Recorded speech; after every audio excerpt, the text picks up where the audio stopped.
Vêtus pour la plupart de noir, ils expriment leur ras-le-bol, étouffés qu'ils sont par une galère sans fin. Je suis arrivé en 1996 comme chauffeur camion. J'ai passé tout le parcours.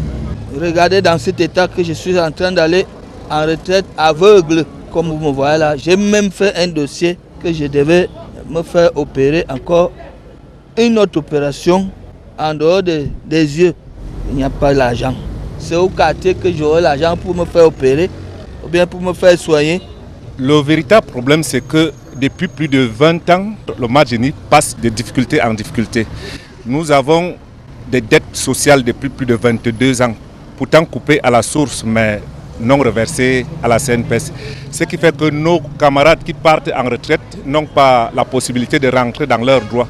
Nous-mêmes, encore en fonction, nous n'avons pas des allocations familiales. Parlant du salaire, voici presque 4 ans qu'aucun employé n'a vu un bulletin de paye ou reçu un quelconque virement. Pour ce qui est des salaires, nous avons un cumul de plus de 40 mois sans salaire. Ce qui fait qu'à nos jours, beaucoup d'entre nous vivent dans des maisons, parfois dans les bureaux. Nous n'avons plus de femmes, nos enfants nous ont abandonnés. Face à ce qui s'apparente à une mort silencieuse, ces employés qui sont fatigués de tirer le diable par la queue interpellent le président de la République. Nous constatons que chaque fois qu'on essaie de faire une petite manifestation, tout ce qu'on trouve à nous donner ici, c'est de venir remplacer un DG, ce qui ne résout pourtant pas le véritable problème.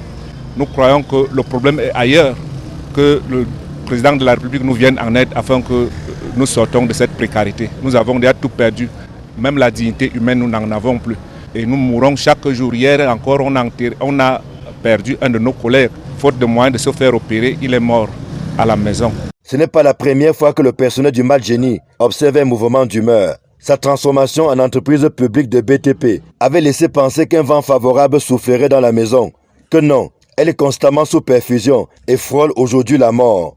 L'état désastreux de son parc d'argent en dit long sur son agonie actuelle. Conséquence logique d'une crise persistante de gestion et de trésorerie. La nomination de 4 directeurs généraux, dont 3 en 9 ans, n'y a rien changé.